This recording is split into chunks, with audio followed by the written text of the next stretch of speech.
नमस्कार जोहार। चलिए जानते हैं झारखंड की ताज़ा खबरों को, लेकिन उससे पहले अगर आपने अभी तक इस चैनल को सब्सक्राइब नहीं किया तो सब्सक्राइब कर लें, जिससे कि आपको झारखंड की ताज़ा खबर रोजाना मिलती रहे। सबसे पहली खबर, 30 फीट गहरे सूखे कुएं में गिरा हाथी का बच्चा। सरायकेला में एक छोटा हाथी 30 फीट गहरे सूखे कुएं में गिर गया। निमडी के आंडा गांव में रात अपने झुंड से बिछड़कर हाथी का बच्चा कुएं में जा गिरा। 2 साल के हाथी के बच्चे के रेस्क्यू के लिए वन विभाग की टीम जुटी है। 4 जेसीबी और 2 ट्रैक्टर की मदद से हाथी को निकालने के लिए रास्ता बनाने का काम शुरू है। अगली खबर, राज्य में कोयला कारोबारी की हत्या मामले में बड़ा खुलासा। कोयला कारोबारी ने रंगदारी नहीं दी थी और रांची में रंगदारी नहीं देने पर कोयला कारोबारी अभिषेक श्रीवास्तव की हत्या की गई है। 5 टीपीसी उग्रवादी ने उनकी गाड़ी में सामने से ताबड़तोड़ फायरिंग की थी। उग्रवादियों ने 10 गोलियां चलाई, जिसमें 7 गोलियां अभिषेक श्रीवास्तव को लगी और 7 गोलियां अभिषेक की छाती, गर्दन और हाथ में लगी थी और उनकी मौके पर ही मौत हो गई। अभिषेक श्रीवास्तव से पिछले कुछ दिनों से टीपीसी के उग्रवादी रंगदारी मांग रहे थे। उन्हें धमकी दी जा रही थी और कारोबारी ने अपनी सुरक्षा के लिए 4 गार्ड्स भी रखे हुए थे, लेकिन कल वो अकेले ही घर से निकले थे और पुलिस की जांच में पता चला है कि जेल में बंद टीपीसी के जोनल कमांडर भीखन गंझू के इशारे पर उग्रवादी इरफान अंसारी ने अभिषेक श्रीवास्तव की हत्या की है।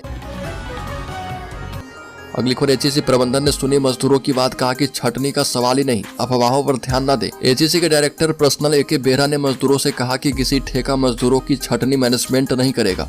ऐसी अफवाहों पर मजदूर ध्यान न दे। ये भी कहा कि कॉन्ट्रैक्ट रिन्यूअल, जीएसटी का पैसा बकाया है, हर समस्या पर प्रबंधन का ध्यान है और रजिस्टर में अटेंडेंस बनाने के लिए जो चार्ज सॉफ्ट इंचार्ज बना करता है, वैसे इंचार्ज को चिन्हित करके कार्रवाई की जाएगी। ये बातें एचईसी मजदूरों और बचाओ मजदूर जन संघर्ष समिति के सदस्यों के साथ एचईसी मुख्यालय में वार्ता में बेहरा ने कही है।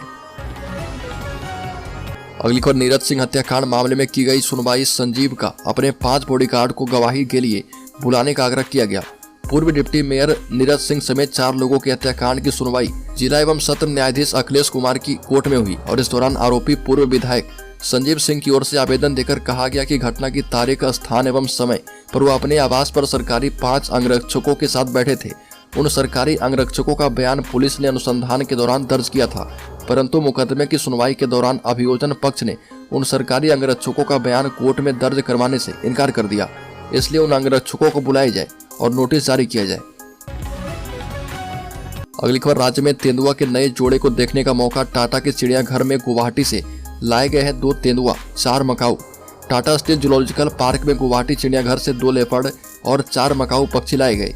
जू में अभी एक ही तेंदुआ था। वर्ष 2022 में सुवर्ण रेखा नदी में आई बाढ़ के दौरान बाड़े में एक तेंदुए की मौत हो गई थी। इसके बाद से एकमात्र तेंदुआ सुस्त पड़ रहा था। इसके बाद टाटा जू ने तेंदुआ के एक जोड़े को लाने का प्रयास किया है और इसके लिए असम के गुवाहाटी चिड़ियाघर से संपर्क स्थापित किया गया। नए वर्ष पर लोग तेंदुआ के नए जोड़े को देख पाएंगे। अगली खबर, बोकारो में होमगार्ड बहाली में धांधली का आरोप लगाकर अभ्यर्थियों ने किया प्रोटेस्ट। कहा कि मेधा सूची तत्काल रद्द करने की मांग की जाए। होमगार्ड की बहाली में धांधली का आरोप लगाकर सैकड़ों अभ्यर्थियों ने डीसी और एसपी कार्यालय के सामने प्रोटेस्ट किया। अभ्यर्थी होमगार्ड की मेधा सूची तत्काल रद्द करने की मांग कर रहे थे। अभ्यर्थियों ने पहले एसपी कार्यालय के सामने प्रोटेस्ट किया और इसके बाद आवेदन देने के बाद वो डीसी कार्यालय पहुंचे और तभी डीडीसी कीर्तिश्री की गाड़ी निकल रही थी और अभ्यर्थियों ने उनकी गाड़ी को रोककर अपनी मांगों से अवगत करवाया। इसके बाद अभ्यर्थी डीसी कार्यालय के सामने डट गए। आंदोलन के दौरान विधि व्यवस्था में तैनात पुलिस बल से अभ्यर्थियों की नोकझोंक हो गई। अगली खबर, झारखंड में संभावित गेम होने से रोकने के लिए भाजपा सांसद निशिकांत दुबे ने पूरी ताकत झोंक दी है और सबसे पहले उन्होंने ट्वीट करके मुख्यमंत्री हेमंत सोरेन की प्लानिंग पर पानी डाल दिया और अब वह चुनाव आयोग तक अपनी बात पहुंचा दिए हैं। और दुबे ने चुनाव आयोग को भेजे पत्र में भी बॉम्बे हाईकोर्ट के फैसले का जिक्र किया। इसके आधार पर वह कई दिनों से कह रहे हैं कि उपचुनाव के लिए खाली करवाई गई गांडेय सीट पर चुनाव हो ही नहीं सकता। पत्र के दूसरे पैरे में उन्होंने एक्ट के हवाले से कहा कि कोर्ट ने फैसले पर कहा था कि अगर खाली सीट पर सदस्य का कार्यकाल 1 साल से कम समय में बचता है तो उपचुनाव नहीं हो सकता। अगली खबर, राज्यपाल सह कुलाधिपति सीपी राधाकृष्णन ने राज्य के सभी सरकारी विश्वविद्यालय में पीएचडी प्रवेश परीक्षा रिजल्ट, मेरिट लिस्ट एवं नामांकन में एकरूपता लाने का निर्देश दिया है। इसके तहत सभी विश्वविद्यालयों को पीएचडी प्रवेश परीक्षा रिजल्ट, मेरिट लिस्ट में एवं नामांकन प्रक्रिया यूजीसी रेगुलेशन 2022 के मुताबिक लेने का आदेश दिया है। राज्यपाल के आदेश पर प्रधान सचिव डॉक्टर नितिन मदन कुलकर्णी ने सभी विश्वविद्यालय के कुलपति, प्रभारी कुलपति को पत्र भेजकर उक्त आदेश का अक्षरशः पालन करने का निर्देश दिया है। अगली खबर, साहिबगंज में हुआ है 1250 करोड़ रुपए का अवैध खनन, ईडी ने किया है बड़ा खुलासा। झारखंड के साहिबगंज जिले के विभिन्न इलाकों में 1250 करोड़ रुपए से अधिक का अवैध खनन किया गया। इस बात का खुलासा ईडी ने वन विभाग, प्रशासन, खनन विभाग और प्रदूषण नियंत्रण के अफसरों के साथ जिले के विभिन्न इलाकों में अवैध खनन की जांच के लिए चलाए गए 20 ज्वाइंट ऑपरेशन के दौरान सामने आए तथ्य के आधार पर किया है और ईडी की ओर से जारी एक प्रेस रिलीज में इससे संबंधित ब्यौरा दिया गया है। अगली खबर, झारखंड के 13 जिलों से होकर गुजरेगी राहुल गांधी की न्याय यात्रा, 8 जिलों में होगा प्रवास। कांग्रेस के पूर्व अध्यक्ष राहुल गांधी 14 जनवरी यानी दही चूड़ा से मकर संक्रांति से भारत जोड़ो न्याय यात्रा की शुरुआत मणिपुर से करेंगे। यात्रा विभिन्न प्रदेश से होते हुए झारखंड में प्रवेश करेगी। यात्रा को लेकर कांग्रेस की केंद्रीय कमेटी ने जो जानकारी साझा की है उसके मुताबिक झारखंड के 13 जिलों से 804 किलोमीटर की दूरी इसके माध्यम से यात्रा के माध्यम से तय किया जाएगा और इस दौरान 8 जिले में राहुल गांधी रुकेंगे। यात्रा को लेकर रूट निर्धारण और पड़ाव पर केंद्रीय कमेटी ने मुहर लगा दी है।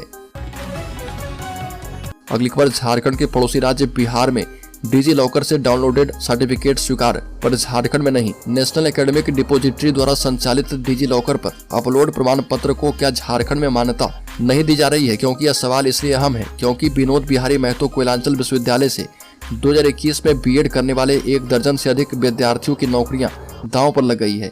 इन विद्यार्थी ने झारखंड स्टाफ सिलेक्शन कमीशन द्वारा आयोजित लैब असिस्टेंट नियुक्ति परीक्षा पास कर ली है।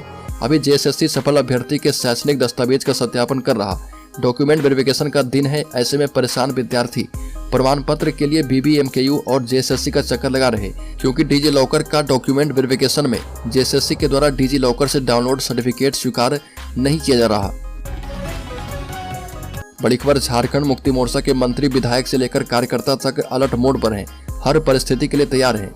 झारखंड में उत्पन्न वर्तमान हालात को लेकर झारखंड मुक्ति मोर्चा के मंत्री एवं विधायक से लेकर तमाम कार्यकर्ता अलर्ट मोड पर हैं। संगठन के साथ साथ सरकार एवं ईडी के कदम पर नजर बनाए हुए हैं। 3 जनवरी को मुख्यमंत्री ने गठबंधन दलों के तमाम विधायकों के साथ बैठक करके जहां शक्ति का प्रदर्शन किया था, वहीं सभी को वर्तमान परिस्थितियों से अवगत करवाते हुए क्षेत्र में जनता के बीच जाकर काम करते रहने का निर्देश दिया गया था। विधायकों को भी अपने अपने क्षेत्र के कार्यकर्ता को इससे अवगत करवाने का निर्देश दिया गया और सबको कहा गया कि हर परिस्थिति के लिए तैयार रहें। अगली खबर, राज्य में नगर निकाय चुनाव को लेकर जल्द जारी होगा अधिसूचना। झारखंड हाईकोर्ट ने कहा कि नगर निकाय चुनाव की अधिसूचना जो है 3 सप्ताह में जारी करे। झारखंड हाईकोर्ट के जस्टिस आनंद सेन की कोर्ट ने नगर निगम और नगर निकाय चुनाव को लेकर 3 सप्ताह के अंदर अधिसूचना जारी करने का आदेश दिया है। कोर्ट ने राज्य सरकार और राज्य निर्वाचन आयोग को चुनाव करवाने के संबंध में आवश्यक कदम उठाने का निर्देश दिया। यह भी कहा कि ओबीसी सीट अभी रिजर्व नहीं रहेगी, सामान्य कैटेगरी के सीट के रूप में नोटिफाई होगी क्योंकि अभी ट्रिपल टेस्ट का फॉर्मूला लागू नहीं है। कोर्ट को राज्य में नगर निकाय एवं रांची नगर निगम का चुनाव शीघ्र करवाने को लेकर दायर याचिका पर सुनवाई कर रही थी। अगली खबर, हेमंत सोरेन के खिलाफ फ्रंट फुट पर खेल रही है बीजेपी। बाबूलाल ने राज्यपाल को लिख दिया है पत्र। झारखंड में राजनीतिक बवाल खत्म होने का नाम नहीं ले रहा। बुधवार तक जहां सत्ता पक्ष फ्रंट फुट पर खेल रहा था, वहीं अब बीजेपी ने भी खेला शुरू कर दिया है और भारतीय जनता पार्टी के विभिन्न बैठकों और मोर्चों की बैठक बुला ली है। बैठक जो है अरगोड़ा स्थित एक बैंक्वेट हॉल में संपन्न हुई है। बैठक में चुनावी तैयारी और तमाम चीजों पर बातें हुई है, लेकिन मुख्य रूप से राज्य के राजनीतिक हालात पर चर्चा करने के बाद पार्टी के प्रदेश अध्यक्ष और पूर्व मुख्यमंत्री मरांडी ने साफ साफ कहा कि राज्य में इन सारे संकटों के पीछे मुख्यमंत्री का भ्रष्टाचार ही है। जिस तरह से एक विधायक से इस्तीफा दिलवाया गया, उसके बाद ये सवाल उठ रहा है। अगली खबर, राज्य धार्मिक न्यास बोर्ड के आदेश पर झारखंड हाईकोर्ट ने लगाई रोक। झारखंड हाईकोर्ट इटखोरी मंदिर विकास समिति के द्वारा दायर रीट याचिका की सुनवाई को लेकर तैयार हो चुकी है और कोर्ट ने झारखंड राज्य धार्मिक न्यास बोर्ड के आदेश को रोक दिया है। साथ ही निर्देश दिया कि याचिका जब तक हाईकोर्ट में लंबित रहेगी तब तक मंदिर का देखरेख एवं वित्तीय अधिकार उपायुक्त चतरा के पास रहेगा। याचिकाकर्ता की ओर से कोर्ट में कहा गया कि धार्मिक न्यास बोर्ड ने अपने क्षेत्राधिकार से बाहर जाकर बिना किसी स्पष्टीकरण के मंदिर का प्रबंध नए समिति को दे दिया है। अगली खबर, झारखंड सरकार देगी गरीब छात्रों को 15 लाख का लोन। भारत में सभी राज्य सरकार की तरफ से हर वर्ग के लिए कई तरह की योजनाएं लागू की गई है। छात्रों के लिए भी कई ऐसी योजनाएं केंद्र और राज्य सरकार के द्वारा संचालित की जा रही है। झारखंड सरकार की ओर से एक ऐसी योजना चलाई जा रही है जिसमें छात्र को 15 लाख रुपए तक का ऋण दिया जाता है। खास बात यह है कि इस लोन की ब्याज दर केवल 4% रखी गई है। अगली खबर, खूंटी में सरना धर्म कोड महारैली 7 जनवरी को सन्ना धर्म समन्वय समिति खूंटी की विशेष बैठक आयोजित की गई और जिसमें सन्ना धर्म कोड को लेकर विचार विमर्श किया गया है। इस संबंध में बताया गया कि 7 जनवरी को खूंटी में सन्ना धर्म कोड महारैली का आयोजन किया जाएगा। इसके सफल आयोजन के लिए कोर कमेटी का गठन किया गया है। सोमा मुंडा ने कहा कि सन्ना धर्म कोड भारत के लाखों प्रकृति पूजकों के अस्तित्व एवं अस्मिता का सवाल है। उनकी धार्मिक आजादी से वंचित करना उनके साथ क्रूर मजाक है और सन्ना धर्मावलंबियों की संख्या 50 लाख से भी अधिक होने के बावजूद धर्म कोड नहीं दिया जा रहा। अगली खबर, जेएसएससी सीजीएल परीक्षा की तारीख जारी, चयनित होने वाले अभ्यर्थी को मिलेगी लाखों की सैलरी। लंबे वक्त से जेएसएससी सीजीएल परीक्षा की तैयारी करने वाले छात्रों के लिए अच्छी खबर आई है। दरअसल झारखंड कर्मचारी चयन आयोग ने संयुक्त स्नातक स्तरीय परीक्षा की तारीख जारी कर दी है। आयोग के द्वारा जारी पत्र के मुताबिक परीक्षा जो है 28 जनवरी और 4 फरवरी को आयोजित की जाएगी। ये परीक्षा 3 पालियों में संपन्न होगी। परीक्षा के सफल आयोजन को लेकर जेएसएससी कार्यालय में सभी जिलों के नोडल अधिकारी की बैठक बुलाई गई है। आयोग की माने तो प्रवेश पत्र के लिए लिंक भी जल्द ही जारी किया जाएगा। अगली खबर, बीजेपी ने किया दावा, कहा कि विधायकों से सादे कागज में लिए गए साइन। झारखंड में एक तरफ राजनीतिक उठापटक तेज है और विधायक दल की बैठक हुई है। इस बैठक से बाहर निकलने वाले हर विधायक का बस यही कहना था कि हेमंत सोरेन मुख्यमंत्री है और वही रहेंगे। गठबंधन को उन पर भरोसा है, सरकार में सब ठीक है। इसके साथ ही विधायकों से बैठक में अलर्ट रहने और ऐसी जगह पर रहने का निर्देश दिया कि जहां से वह 3 घंटे में रांची पहुंच पाए। इधर बीजेपी कह रही कि सरकार में सब ठीक नहीं है। प्रवक्ता प्रतुल सहदेव ने दावा किया कि विधायक दल की मीटिंग में सादे पन्ने पर विधायकों के साइन लिए गए। ये सरकार पूरी तरह से डरी है और विधायक कितनी भी एक्टिंग कर ले, उनके चेहरे पर सरकार के गिरने का डर साफ नजर आता है। बड़ी खबर, झारखंड में सर्वाधिक 25 से 30 साल वाले हो रहे डिप्रेशन के शिकार। झारखंड में काफी संख्या में युवा डिप्रेशन के शिकार हो रहे। इस तरह के मामले सबसे अधिक 25 से 35 साल के युवाओं में देखने को मिल रहे। इलाज करवाने के लिए डिप्रेशन के शिकार युवाओं के CIP और ऋण पास में अलग अलग निजी क्लिनिकों में आने का खुलासा हुआ है। इसका मुख्य कारण आय में कमी, काम का दबाव, पारिवारिक परेशानी समेत अन्य कारण माने जा रहे। कामकाजी युवा तो सबसे ज्यादा बीमार हो रहे। CIP के डॉक्टर संजय मुंडा ने कहा कि हर दिन करीब 20 मरीज सिर्फ डिप्रेशन से ग्रसित पहुंचते हैं। अन्य मनोरोगों का इलाज करवाने आने वाले में भी डिप्रेशन पाया जा रहा। CIP में हर दिन करीब 60 नए मरीज इलाज करवाने आते हैं और इसमें 40 से 45 में डिप्रेशन के भी मामले पकड़ में आ रहे। मनोचिकित्सक डॉक्टर रवि रोहन ने बताया कि युवा छात्र में प्रतियोगी परीक्षाएं, यंग एग्जीक्यूटिव में भी कॉम्पिटिटिव लाइफस्टाइल, पारिवारिक तनाव, काम और जीवन शैली संतुलन नहीं रह रहा।